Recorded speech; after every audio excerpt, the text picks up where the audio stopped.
Halo semuanya, selamat datang kembali di channelku Zahid. Di video kali ini penting banget, jadi wajib kamu tonton sampai selesai. Selamat sore waktu Jordan sebelumnya.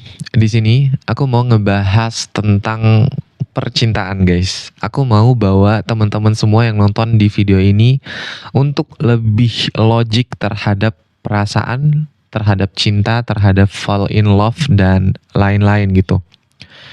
Kalau aku bilang, cinta itu adalah hal yang manusiawi banget. Cinta itu bisa banget mewarnai kehidupan kita dengan hadirnya sosok atau seseorang dalam kehidupan kita gitu kan. Dan orang kalau udah jatuh cinta itu kekuatannya menurut aku nggak main-main, guys. Kalau dalam dunia aksara aja itu sering dikiaskan energi seseorang yang ketika jatuh cinta itu bisa mengubah siang menjadi malam, menyelami kedalaman samudra dan berbagai macam kata lainnya. Nah, yang ingin aku bahas di sini adalah tentang proses dan cinta gitu. Aku nemu Bang Viru desainer pernah ngomong ini di Instagramnya, kurang lebih kata-katanya gini, nikah tanpa cinta itu nggak apa-apa. Dari dulu manusia itu udah mengalami jatuh cinta gitu. Tapi seringkali manusia menjadikan cinta itu alasan utama untuk menikah gitu.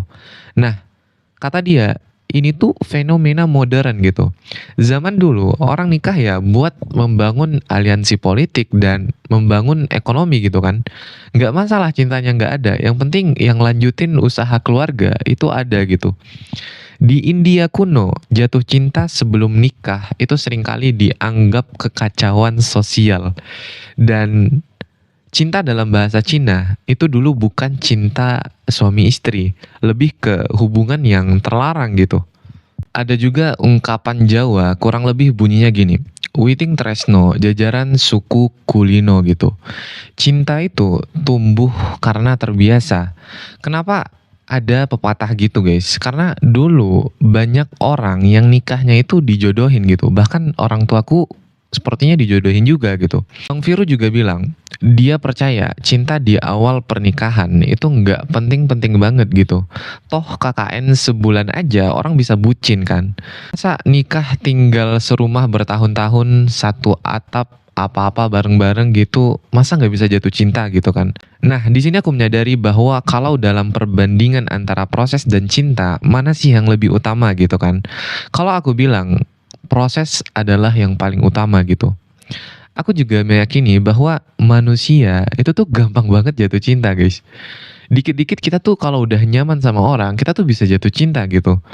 Nah, ketika kita berbicara dunia sekarang, hampir kan di sekitar kita minoritas itu yang nggak pacaran dan di sekelilingku itu mostly pacaran gitu.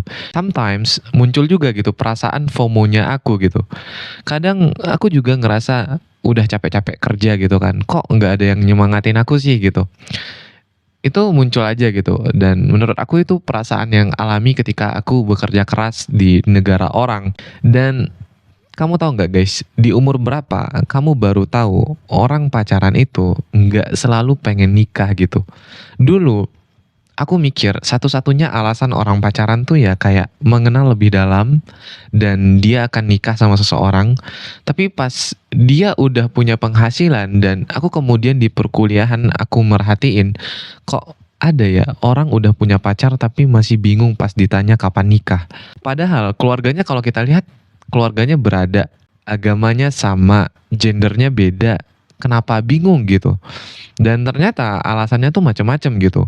Kadang sebenarnya mau nikah tapi komitmen isu. Ada juga yang hanya penasaran di awal aja gitu ya. Emang dari awal nggak pengen punya hubungan yang serius gitu. Dan kalau kamu mengalami bahwa di sekeliling kamu mostly kebanyakan orang pacaran, aku cuma mau bilang, jomblo di zaman sekarang itu privilege. Why gitu? Sini aku kasih tahu, guys. Kamu itu punya kesempatan untuk mencari orang dengan standar setinggi-tingginya. Mau itu physically gitu kan, atau itu ilmu, agama, keluarganya, atau kekayaannya seperti apa, itu kamu bisa pasang standar di situ gitu. Mungkin perkataanku ini seperti orang yang picky-picky banget Dan menurutku itu nggak apa-apa gitu. Toh kamu mencari seseorang yang bakal hidup selamanya kan. Dan aku yakin nggak apa-apa kamu jadi orang yang menurut dalam tanda kutip egois demi diri kamu sendiri gitu. Demi keluargamu, demi finansialmu gitu. Karena kalau kita udah punya high standar, otomatis kita ngaca dong ke diri kita gitu kan. Nggak hanya sekedar menetapkan standar yang tinggi tapi kita nggak melakukan apapun, itu sama dengan nothing gitu. Nah, kita harus melihat ke diri kita. Bisa nggak kita tuh seperti itu apa enggak gitu. Dan alasan terbesarku sampai saat ini kenapa aku masih sendiri, padahal aku udah punya pekerjaan, ya jawabannya adalah karena untuk menggapai standarku yang tadi, itu aku belum mampu dan belum setara. Aku juga nggak mau menurunkan standarku kok gitu. Artinya apa? Aku harus berjuang, bekerja keras agar kelak jodohku itu sama idealnya denganku gitu. Karena aku punya pemikiran yang seperti itu gitu. Oke, mungkin buat kamu nih di sini yang lagi jomblo gitu dan kamu bingung kalau nggak punya pacar atau jomblo itu harus ngapain sih gitu kan. Nah, itulah alasan terbesar kenapa aku bikin video ini. Biar kamu nggak FOMO kalau kamu sendiri itu, kamu harus ngapain gitu. Nah, kalau aku pribadi, aku pengen menjadi sosok buat istriku nanti itu seideal-ideal mungkin, sekeren-keren mungkin. Artinya, aku ingin memberikan yang terbaik dari segala aspek untuk jodohku kelak gitu. Contoh, misalnya sekarang aku melihat laki-laki yang pinter masak itu tuh keren. Berarti aku harus bisa seperti itu gitu. Kalau aku melihat laki-laki yang pinter ngaji dan suaranya bagus, itu keren. Berarti aku harus belajar untuk menjadi seperti itu gitu. Kalau aku melihat laki-laki yang punya tubuh ideal, nggak kurus banget, nggak gemuk banget, six pack atau ya body goals lah, itu keren. Berarti aku harus bisa seperti itu dan aku melatihnya sekarang gitu.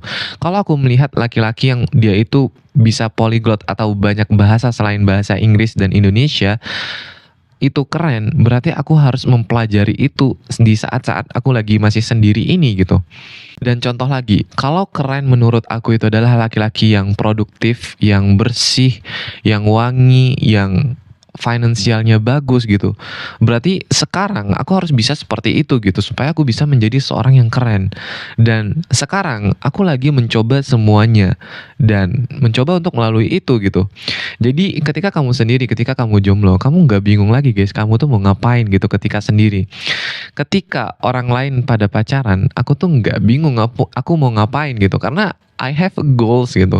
Nah, salah satu wishlist aku adalah aku pengen finansialku bagus, badanku juga bagus gitu kan, dan ilmuku bagus, agamaku bagus, kesehatan dan kebiasaanku bagus. Dan wajar dong kalau kamu udah punya wishlist seperti itu, kamu pengen jodoh yang seperti cerminan dirimu juga gitu. Nah, ini yang harus kamu semua yang nonton video ini sampai sini aware terhadap diri kita lagi gitu. Ketika kita ingin menetapkan standar ke orang lain, kita harus lihat diri kita tuh bisa nggak sih seperti itu gitu. Dan juga di usia-usia sekarang itu menurutku kamu itu harus aware terhadap habit atau kebiasaan apa yang ingin kamu bangun ke depan gitu. Kebayang nggak sih kita di usia 40-an misalnya, tapi belum punya kebiasaan atau habit yang bagus gitu. Bakal jadi seperti apa gitu nantinya. Nah, kalau kita udah sadar terhadap habit dan kebiasaan bagus seperti apa, di usia sekarang saatnya kita membangun itu semua gitu guys. Terakhir, aku ingin kamu yang nonton video ini sampai sini bisa lebih bangga dengan privilege-mu gitu. Yaitu apa? Jomblo di zaman sekarang. Buatlah sosok jodoh impianmu kelak gitu supaya kamu bisa, oh kalau aku pengen mendapatkan orang yang seperti itu berarti aku harus seperti ini dan lain-lain gitu. Memang sih terdengar cukup egois dan picky-picky, tapi menurutku nggak apa-apa gitu. Bagaimanapun kalau kamu nggak dapat seperti apa yang kamu inginkan nantinya gitu ketika kamu menerima seseorang, setidaknya semua wishlist yang sudah kamu tetapkan dan kamu jalani itu akan merubah dirimu sendiri gitu sebelum kamu mencocokkan diri kamu ke orang lain. Paham kan maksudnya? Jadi setidaknya ketika kamu tidak mendapatkan seseorang yang sesuai dengan wishlistmu, setidaknya diri kamu sudah berubah gitu. Jadi jangan pernah kamu ingin mendapatkan jodoh yang paham agama katakan, tapi kamu pura-pura paham agama di sosial media, kamu bakal dapat seseorang yang menurut aku bakal pura-pura juga gitu. Seperti hadisnya Umar di awal hadis arba'in, innamal a'malu binniyat gitu kan. Semua itu tergantung niat kita gitu. Kalau kamu berubah atau pura-pura berubah, kamu akan mendapatkan seseorang yang pura-pura berubah juga gitu. So, coba maksimalkan dalam 3 aspek gitu. Ilmu atau agama, finansialmu bagaimana, kesehatan tubuhmu itu bagaimana gitu. Dan kalau kamu melakukan selain hal itu, artinya kamu di saat ini di umur 20-an berarti kamu buang-buang waktu gitu. Berjuanglah sampai kamu mendapatkan sosok yang kamu impikan. Semangat guys. Terima kasih buat kamu yang sudah nonton video ini sampai sini. Jangan lupa like, comment, share, dan subscribe. So see you on the next video. Bye-bye.